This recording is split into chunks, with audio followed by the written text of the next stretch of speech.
原来煎鱼那么简单，先去买鲜鱼，这里有1斤吗？没有。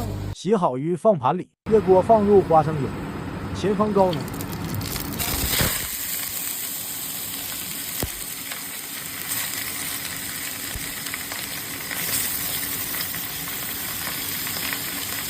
再加一些花生油，必须要小火慢煎，蒸面煎5分钟左右。期间需要倾斜锅，使花生油均匀分布，慢慢地砍鱼并翻过来。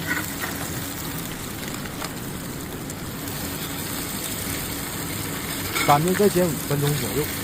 好了，加点酱油并蒸几分钟就可以了。